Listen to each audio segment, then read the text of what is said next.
bagus topiknya. Kita mulai deh pertanyaannya. Oh boleh, kita langsung.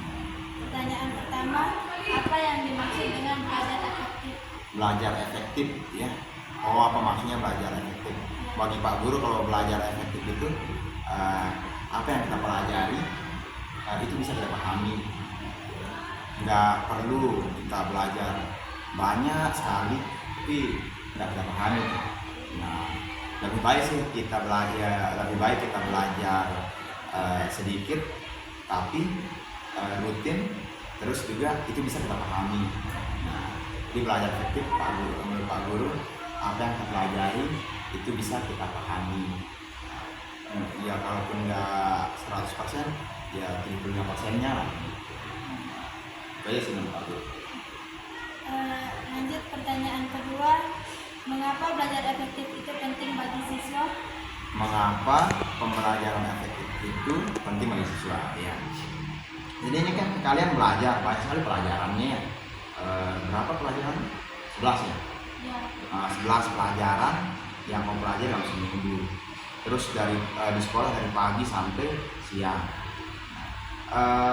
Belajar efektif itu, coba apa pertanyaannya? Mengapa belajar efektif itu penting bagi siswa? Oh, penting bagi siswa ya. Dengan banyaknya pelajaran tersebut, tentu dong harus dipahami pelajaran-pelajaran tersebut, gitu kan? Nah, ini dengan banyaknya pelajaran tersebut, percuma dong kalau nggak dipahami oleh siswa, gitu kan? Nah, sarannya sih Pak Guru, jadi belajar sedikit-sedikit aja, tapi rutin. Terus materinya juga bisa dipahami. Itu sih pentingnya belajar yang efektif. Percuma kamu belajar banyak kali itu, tapi nggak ada yang masuk, nggak ada yang bisa kamu pahami.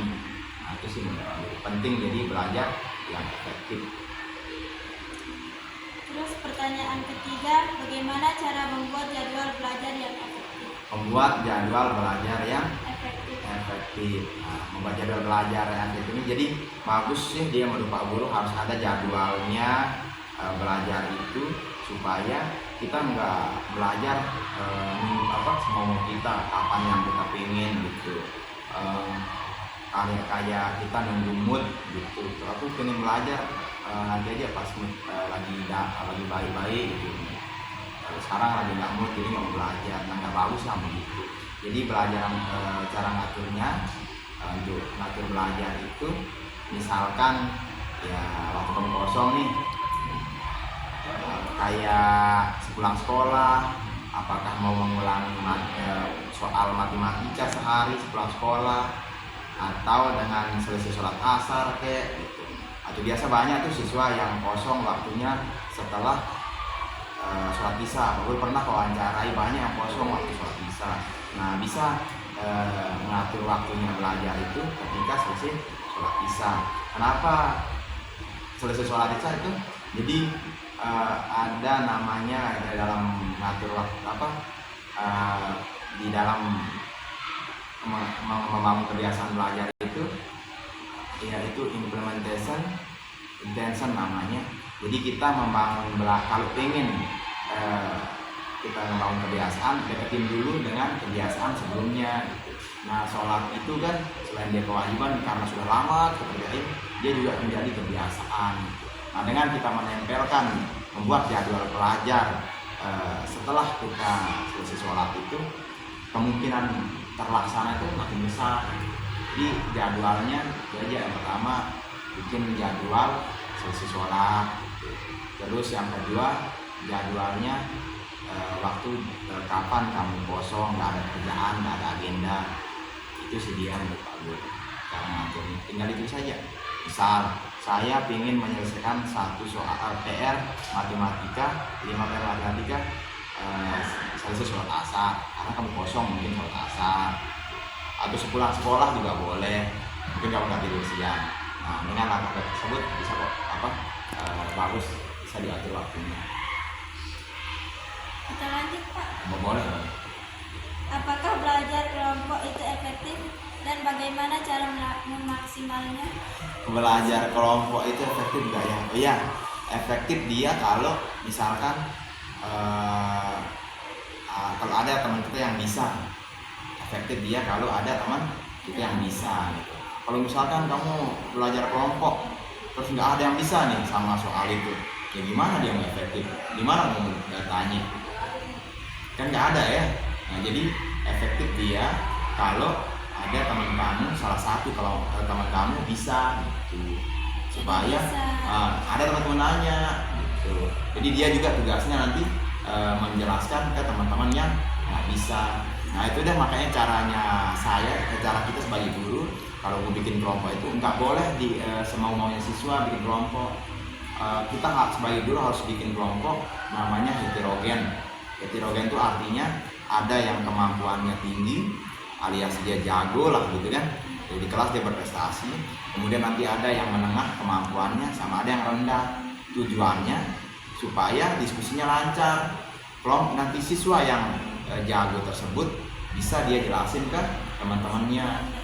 Iya, terlihat temannya yang nggak bisa, yang kurang bisa sama yang menengah ini kemampuannya, ada temannya nanya, bayar coba sekarang kalau nggak ada yang bisa, siapa kamu nanya? Kan nggak mungkin kan? Nah itu jadi belajar kelompok itu efektif kalau ada yang bisa, yang jago di sana. Iya, biar bisa ngejelasin temennya.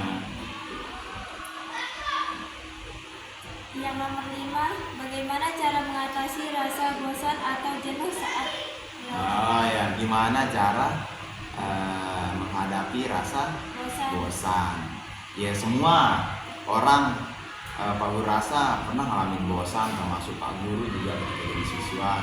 Yang pertama kita tanamin dulu tentang pola pikir. Kalau belajar kalau kita pengen bisa tuh harus belajar gitu. Nah, itu dulu pola pikirnya harus kita tanamin dalam diri kita. Kalau kita pengen bisa tuh harus belajar, nggak ada cara lain kecuali dengan belajar. Jadi ditanam di pikiran kita harus belajar supaya bisa. Setelah itu kalau kita udah punya pola pikir tersebut, yang pertama untuk tindakan supaya untuk nggak bosan, ada namanya aturan 2 menit. Itu yang biasa Pak Guru pakai, aturan 2 menit kalau Pak Guru lagi bosan, lagi nggak ada motivasi. Cukup dah kerjain tugasmu 2 menit gitu. Bagaimana cara mengatasi rasa bosan atau jenuh saat belajar? Bagaimana cara mengatasi rasa jenuh saat belajar? Ya, jadi bosan ini waktu kita belajar semua Pak Guru rasa pernah ngalamin, termasuk Pak Guru juga gitu. Tapi yang namanya sebagai pelajar kan harus belajar gitu kan, ada tugas yang diselesaikan. Masa lagi ada tugas nggak mood gitu, nggak diselesaikan. Pak Guru juga misal ada tugas atau ada kerjaan, masa karena lagi nggak mood dikerjain karena lagi bosan gitu kan, harus diselesaikan itu semuanya. Jadi caranya itu yang pertama ada yang biasa Pak Guru terapin, itu namanya aturan 2 menit, dimana Pak Guru ngerjain 2 menit aja dah, 2 menit aja dah, coba buat ngerjain. Nah tujuannya ketika kita ngerjain 2 menit ini nanti kok bisa gitu muncul nanggung juga cuma 2 menit gitu. Nah lanjutin aja dah gitu. Nah jadi kan kita selesaikan dia, karena aturan 2 menit itu kan karena 2 menit itu cuma sebentar, tapi pas kita ngerjain dia 2 menit kok kita kepengen gitu, karena nanggung ngerasain kayak cuma 2 menit gitu. Nah itu yang pertama, aturan 2 menit. Yang kedua, jangan langsung semuanya pengen dikerjain, harus diselesaikan. Misalkan ada tugas, ada PR-mu ada 3 mata pelajaran, saya mau nyelesain 3 PR sekaligus. Itu justru bikin kita jadi malas gitu. Jadi kalau kita langsung pengen ngerjain semuanya banyak, jadi alih-alih kita pengen ngerjain semuanya, coba ada kerjain cukup 1 soal aja. Misalkan dari 1 mata pelajaran kayak soal PR matematika ada 5 nih tugasnya, nggak perlu kamu nyelesain 5 soal langsung, cukup 1 soal aja. Nah 1 soal, saya pengen nyelesain 1 soal matematika hari ini PR-nya gitu. Apa tujuannya? Ya tujuannya supaya nggak terasa berat. Itu ada 3 PR, setiap PR ada 5 soal. Itu langsung berat, langsung malas kamu ngerjain dia, bosan kamu. Ya karena dia banyak. Nah dengan kita menerapkan cuma satu soal aja kita kerjain, itu kok terasa ringan. Jadi karena dia terasa ringan, kita pengen kerjain dia. Nah pas kamu pas kita selesai ngerjain dia satu soal nih, ada nanti namanya muncul di perasaan kita yang cuma bisa ngerasain kita aja sendiri. Namanya feel of progress. Feel of progress itu maksudnya ada rasa kemajuan yang kita rasakan. Kok saya bisa ngerjain satu soal ini? Nah, dengan kamu nyelesain, dengan munculnya rasa kemajuan dalam diri kita, kok saya bisa nyelesain ini, nanti bakalan muncul motivasi dalam diri kita. Nah, saya mau coba dah ngerjain 2, 3 soal, 5 soal. Nah, itu yang makanya harus kita nggak usah kita nyelesain banyak-banyak langsung sekaligus, tapi cukup satu soal aja, gampang, yang bisa kita selesaikan. Tujuannya untuk menunjukkan feel of progress tersebut. Itu cara Pak Guru buat ngilangin rasa bosan dalam belajar. Nomor 6, seberapa penting peran lingkungan belajar, misalnya kamar yang nyaman dan tenang saat belajar. Seberapa penting lingkungan dalam mempengaruhi belajar? Seperti apa tadi? Yang nyaman. Iya, benar. Jadi manusia itu sangat sulit dia konsentrasi belajar kalau di ruang terbuka, ganggu dia. Nah, jadi butuh dia tempat yang sepi sehingga dia nyaman untuk belajar, bisa fokus. Terus gimana cara ngaturnya? Ini biasa yang Pak Guru pakai kalau belajar di kamar. Kan Pak Guru punya kebiasaan membaca buku 30 menit sebelum tidur. Nah, itu usahain HP itu nggak usah di tempat terbuka. Nah, soalnya kan HP itu dia kayak gangguan sekali gitu kita. Ada loh penelitiannya dia bilang HP itu kita nggak mainin, taruh begini aja nih, kita nggak mainin, tapi dia bisa mengurangi mengurangi produktivitas kita sebanyak 40%, hampir setengah gitu. Kalau kita nggak mainin.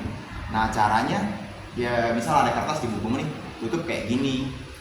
Nah terus kerjain PR-mu, baca bukumu. Bukunya jangan ditaruh di dalam tas. Sepulang sekolah taruh di meja belajar atau di tempat terbuka kayak gini. Tujuannya mata kita nanti bisa lihat buku itu sehingga ada buku, saya mau kerjain, saya mau baca gitu. Nah untuk mengurangi distraksi atau gangguan dari HP, tutup dia dengan buku yang lain gitu. Sehingga nanti kamu fokus belajar dan kamu nyaman gitu, tidak ada gangguan. Sih cara Pak Guru buat ngatur lingkungan belajar kayak di kamar supaya Pak Guru bisa nyaman juga. Itu dia. Kurangi gangguan pokoknya ya, kayak HP. Nah, terima kasih Pak Guru telah meluangkan waktu wawancara kita. Oh iya, sama-sama, semoga sukses dan terus belajar ya. Assalamualaikum warahmatullahi wabarakatuh. Waalaikumsalam warahmatullahi wabarakatuh.